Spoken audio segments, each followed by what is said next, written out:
Todo estudiante gnóstico que anhele sinceramente el despertar de la conciencia debe trabajar intensivamente en la práctica de la meditación. Esta es la razón por la cual el maestro Samael enfatiza tanto la necesidad de aprender a meditar. Hay algo que debo añadir antes de cerrar esta plática. Necesitamos que ustedes aprendan a meditar profundamente, que sepan meditar. Cuando uno ha conseguido, pues, una verdadera concentración, llega a una verdadera dicha. Vean ustedes, si yo no hubiera tenido en vida la experiencia del vacío iluminador allá en mi mocedad, no estaría hablándoles ahora en la forma que les estoy hablando. Esa experiencia vívida jamás se borró de mi conciencia, ni de mi mente, ni de mi corazón. Necesitamos comprender la técnica de la meditación tal y como el maestro la enseñó. De otra forma podemos errar en nuestro empeño.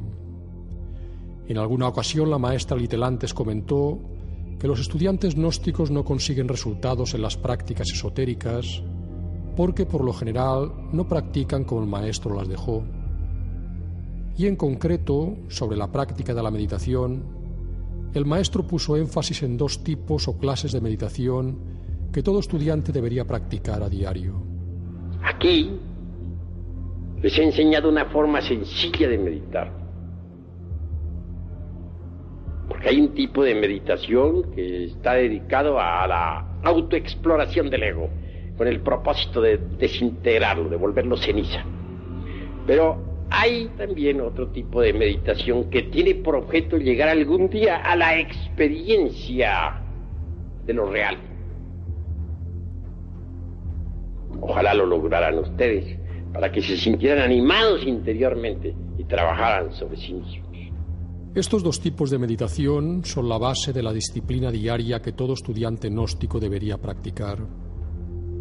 Pero en esta ocasión no vamos a detenernos en el tipo de meditación orientado a la autoexploración y eliminación del yo. Vamos a centrarnos en el que tiene por objeto alcanzar la experiencia de la gran realidad.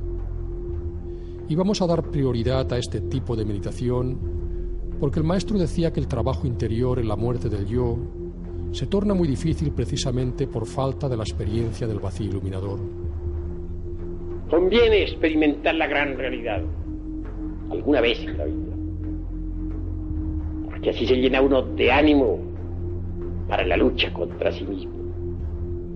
Esa es la ventaja del Sunyata. Esa es la ventaja más grande que existe en relación con la experiencia de lo real. Conviene experimentar la gran realidad al menos una vez en la vida.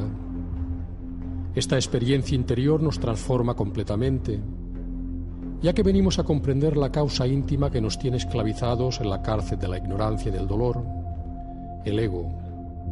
Es posible que en un samadhi de estos, es decir, en una práctica de meditación profunda, pueda la conciencia de un ser humano escaparse de entre el ego para experimentar la dicha del vacío iluminador. Es obvio que si lo consigue, trabajará con gusto sobre sí mismo. Trabajará con ardor, que habrá experimentado ciertamente en ausencia del ego eso que es la verdad, eso que no es del tiempo, eso que está más allá del cuerpo, de los afectos y de la mente. El gusto y el amor al trabajo, la fuerza y el ardor para trabajar sobre sí mismos, lo da la experiencia transformadora de la gran realidad. Esta experiencia nos permite comprender la naturaleza del ego. Sin esa experiencia trabajamos desde la mente, desde el subjetivo y limitado conocimiento intelectual. Es por falta de una verdadera comprensión de la necesidad de la muerte del yo que somos tan inconstantes, volubles y débiles. Lo importante ciertamente es experimentar la verdad. La verdad está en el vacío iluminador. Cuando a Jesús el gran cabildo le dijeron, ¿cuál es la verdad? El maestro guardó profundo silencio. Y cuando Gautama Sakyamuni le hicieron la misma pregunta, dio la espalda y se retiró. No puede ser descrita la verdad. No puede ser explicada. Cada cual tiene que experimentarla por sí mismo, a través de la técnica de la meditación. En el vacío iluminador experimentamos la verdad. Ese es un elemento que nos transforma radicalmente. Es indispensable la experiencia de la gran realidad. Las siguientes reflexiones del maestro nos permiten comprender mejor su porqué. Resulta prodigioso la experiencia de la verdad a través de la meditación. Si no ha experimentado la verdad, se siente con fuerza para perseverar en el trabajo sobre sí mismo. Brillantes autores han hablado sobre el trabajo, sobre el sí, sobre el yo, sobre el mí. Son que han hecho bien en haber hablado así. Se han olvidado algo. La experiencia de la verdad. En tanto uno no haya experimentado lo real, no se siente reconfortado, no se siente con fuerza suficiente como para trabajar sobre el sí, sobre el yo mismo.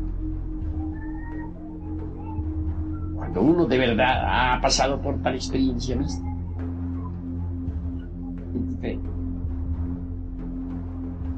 nada lo puede detener en su anhelo por la liberación. Trabaja incansablemente sobre sí para conseguir de verdad un cambio radical, total y definitivo. Ahora comprenderán ustedes, mis queridos amigos, por qué es tan indispensable la sala de meditación. Francamente, yo me siento bastante triste al ver que, a pesar de haber escrito tanto sobre meditación en distintos mensajes de Navidad de años anteriores, todavía en los países suramericanos y centroamericanos no existen salas de meditación, cuando ya deberían existir. ¿Qué es lo que ha pasado? Existe indolencia. ¿Por qué existe? Por falta de comprensión. Se hace indispensable entender que el pobre animal intelectual equivocadamente llamado hombre necesita aliento, necesita algo que lo anime en la lucha, estímulo para el trabajo sobre sí mismo. Sucede que el pobre animal intelectual es débil por naturaleza y se encuentra colocado en una situación completamente desventajosa. El ego es demasiado fuerte y la personalidad terriblemente débil. Dejado así solo, apenas si puede caminar, necesita de algo que lo anime al trabajo, necesita de un apoyo íntimo. Esto solamente es posible mediante la meditación. No quiero decir que todos de un solo golpe de hoz vayan a experimentar el vacío iluminador. Obviamente hay que llegar a esa experiencia a través de distintos grados. El devoto irá sintiendo cada vez más el impulso íntimo del ser. Tendrá diversas vivencias, más o menos lúcidas.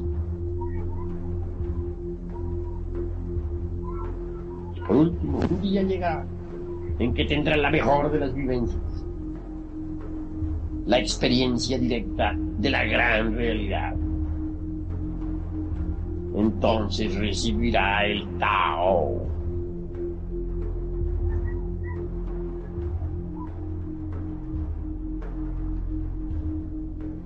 Que aquellos que escuchen este cassette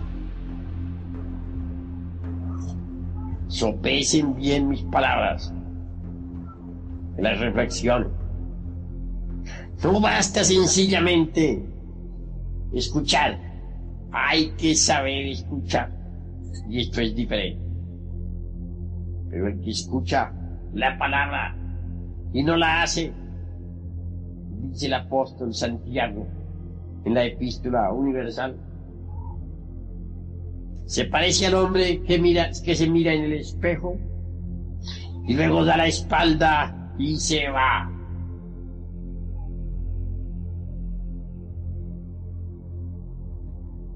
Hay que hacer la palabra dentro de sí mismo. Perseverancia se hace indispensable. Diariamente hay que trabajar a fondo hasta conseguir el triunfo total. Hay que perseverar, hay que ser tenaces. Puede que en principio no logremos nada, pero a medida que vaya pasando el tiempo, sentiremos que nos vamos haciendo cada vez más profundo. Y al fin de un día cualquiera irrumpirá en nuestra mente la experiencia del vacío iluminado. Dichoso quien logre precipitarse entre el vacío iluminado, donde no vive criatura alguna, porque es allí precisamente donde experimentará lo real, la verdad.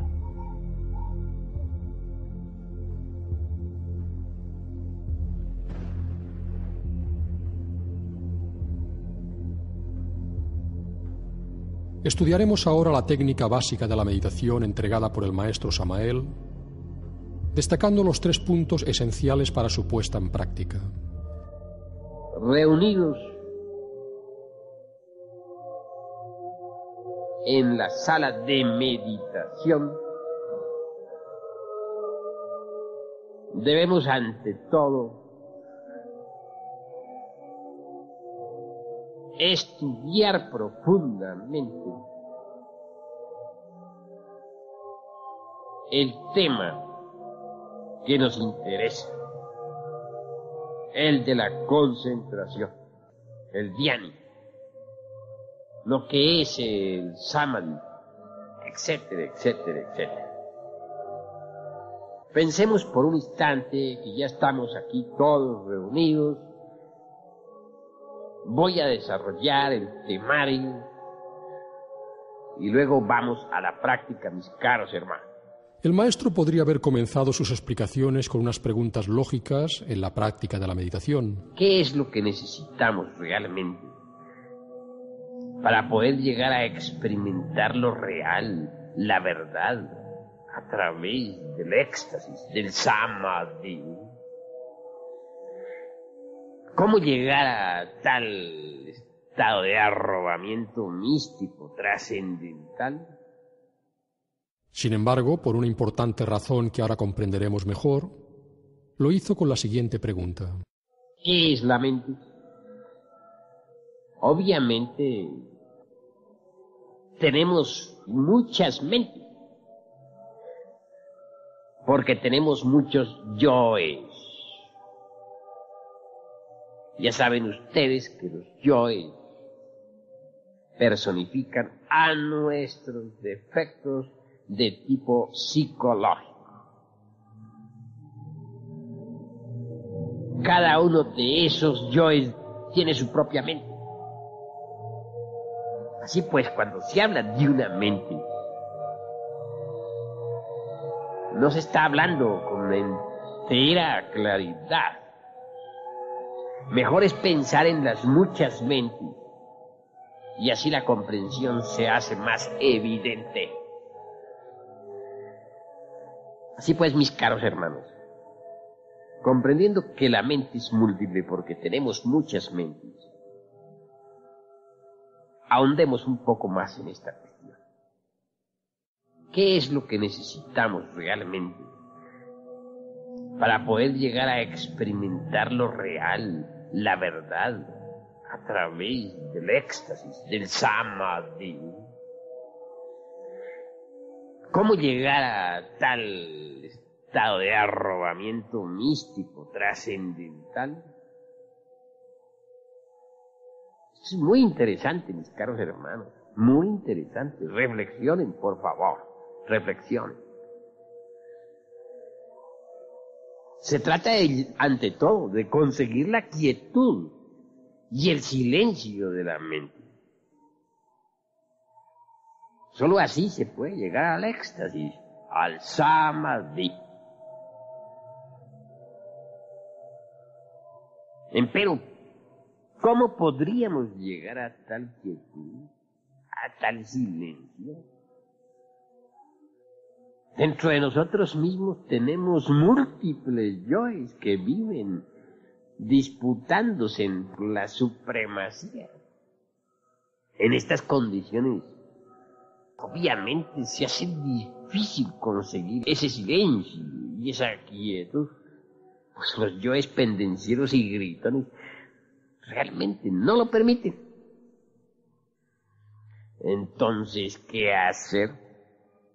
Una vez planteado por parte del maestro el principal problema que se presenta a la hora de meditar, a saber, la actividad caótica, involuntaria e inconsciente de nuestra mente, pasó a desarrollar lo que él llama la técnica propiamente dicha de la meditación, como única forma para poner orden y unidad en nuestra mente dispersa. Pues se necesita, mis caros hermanos, primero que todo, colocarse en una postura cómoda, con el cuerpo relajado. Entendido esto, mis caros hermanos, entonces entramos en la técnica propiamente dicha de la meditación. Cerremos los ojos. Conviene que los tengamos cerrados para que las sensaciones del mundo exterior, las percepciones, en fin, todos los objetos del mundo físico, las personas, las cosas, no nos distraigan.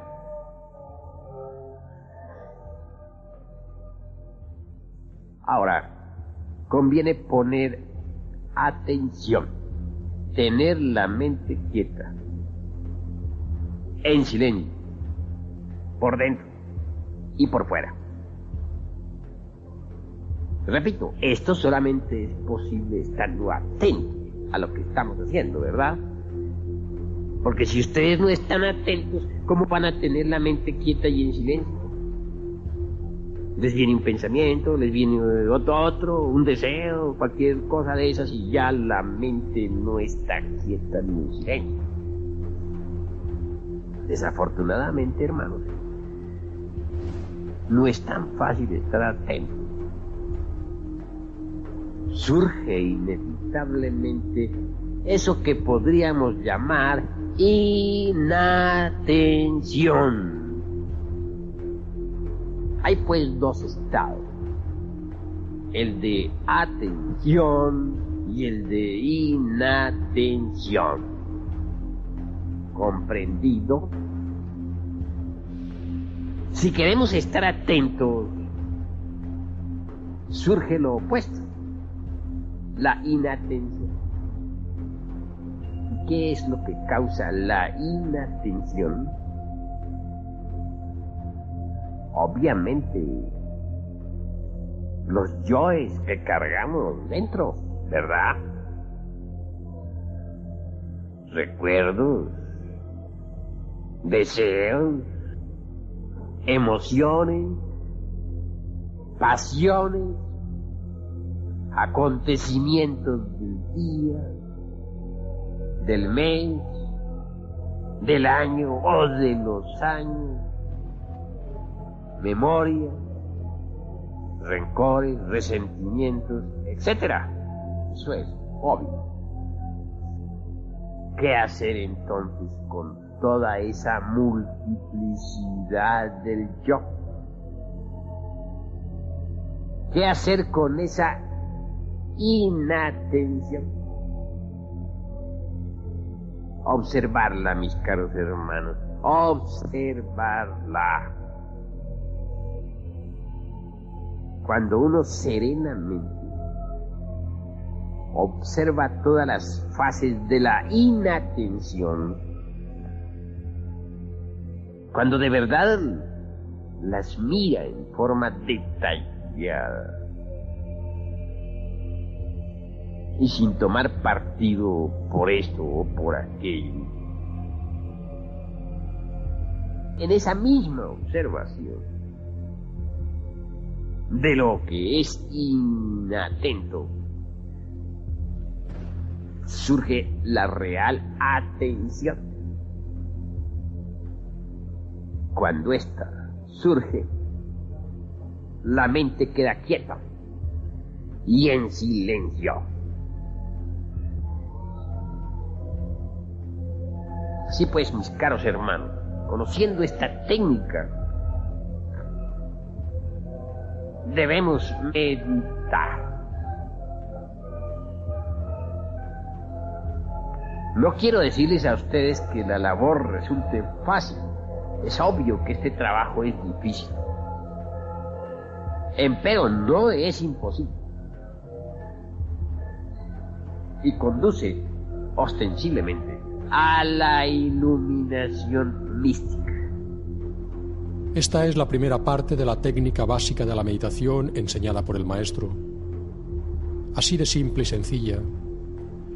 Consiste en observar lo que de inatento hay en nosotros, toda esa actividad mental, involuntaria y mecánica que surge en nuestra mente. Y es en el hecho mismo de observar lo inatento en nosotros que se establece la real atención, la que produce la quietud y el silencio de la mente. Tan importante es esta observación interior que el maestro no deja de insistir en ella. No dejo de aclarar, y en esto no quiero ahorrar esfuerzos de ninguna especie, que el problema de cada uno de ustedes sentado aquí en la sala de la meditación consiste precisamente en la inatención. Todos queréis estar atentos, desgraciadamente no lo lográis, surge la inatención, os distrae cualquier cosa, desde el canto de un grillo hasta el automóvil que pasa por la calle, o el último recuerdo de hace un ratito nomás, posiblemente cuando estuvisteis conversando con vuestro compadre, o tal vez con alguna novia, etcétera, etcétera, etcétera. Por lo común el trajín del día deja tantas huellas en el fondo de la mente, y cuando llega la hora de estar atentos no se logra. Entonces es cuando verdaderamente debemos comprender esta técnica, poner observación en la inatención, es decir, observar cuidadosamente lo que hay de inatento en nosotros. Cuando uno observa, repito, aunque me haga cansón con tanto repetir, todos los detalles de la inatención, es obvio que por tal motivo ya hay atención. Pues bien, la atención plena, mis caros hermanos, nos da precisamente la lucidez del espíritu. La atención plena nos lleva a una quietud natural, espontánea y simple de la mente. La atención plena nos lleva a un silencio bellísimo, muy profundo de la mente.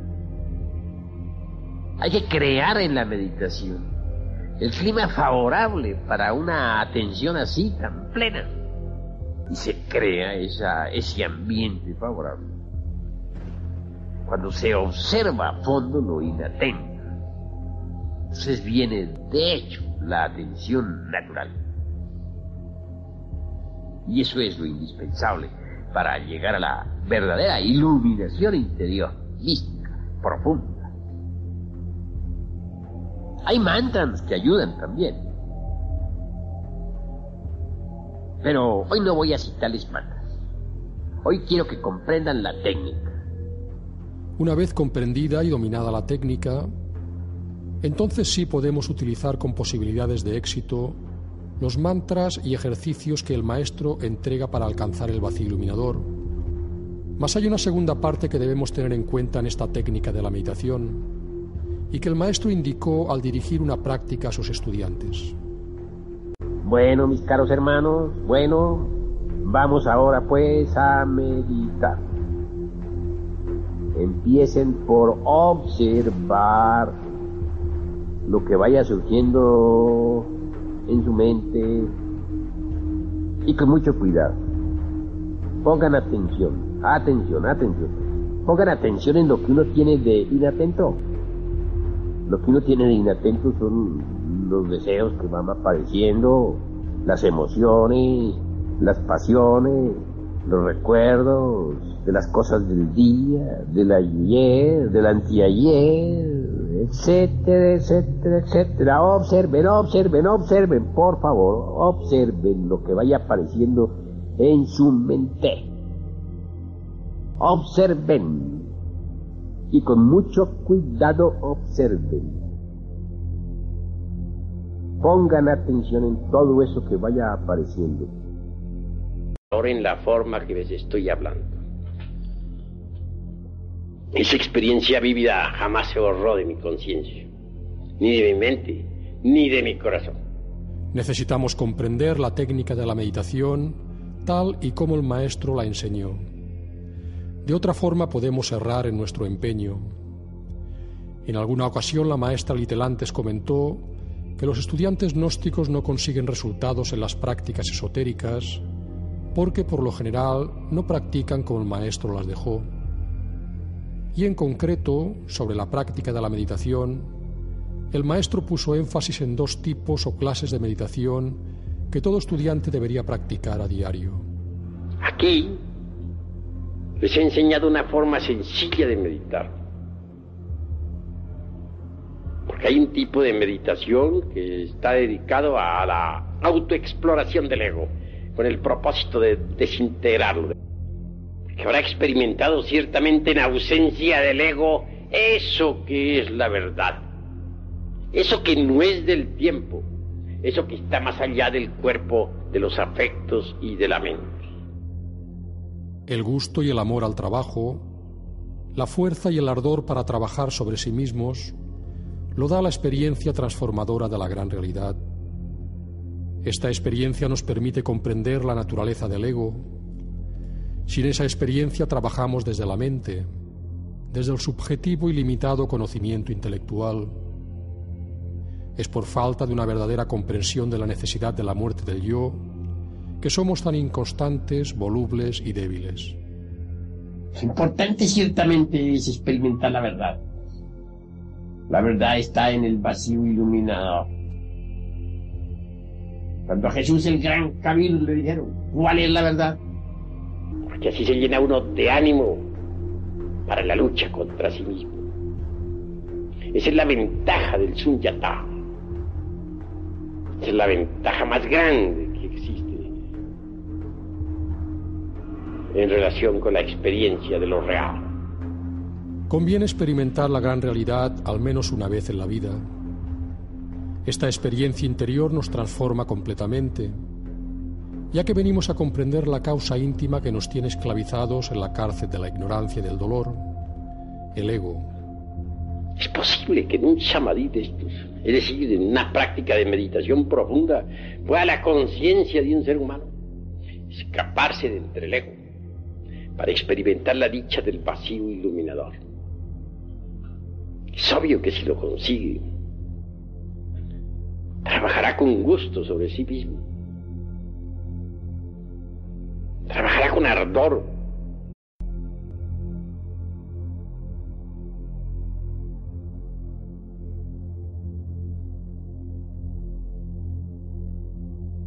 Todo estudiante gnóstico que anhele sinceramente el despertar de la conciencia debe trabajar intensivamente en la práctica de la meditación. Esta es la razón por la cual el maestro Samael enfatiza tanto la necesidad de aprender a meditar. Hay algo que debo añadir antes de cerrar esta plática.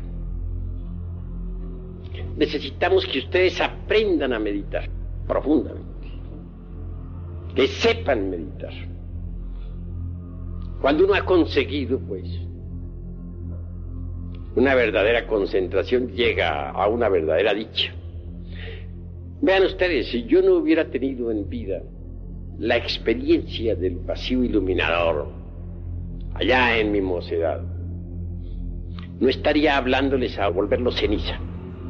Pero hay también otro tipo de meditación que tiene por objeto llegar algún día a la experiencia de lo real. Ojalá lo lograran ustedes, para que se sintieran animados interiormente y trabajaran sobre sí mismos. Estos dos tipos de meditación son la base de la disciplina diaria que todo estudiante gnóstico debería practicar. Pero en esta ocasión no vamos a detenernos en el tipo de meditación orientado a la autoexploración y eliminación del yo. Vamos a centrarnos en el que tiene por objeto alcanzar la experiencia de la gran realidad. Y vamos a dar prioridad a este tipo de meditación porque el maestro decía que el trabajo interior en la muerte del yo se torna muy difícil precisamente por falta de la experiencia del vacío iluminador. Conviene experimentar la gran realidad alguna vez en la vida.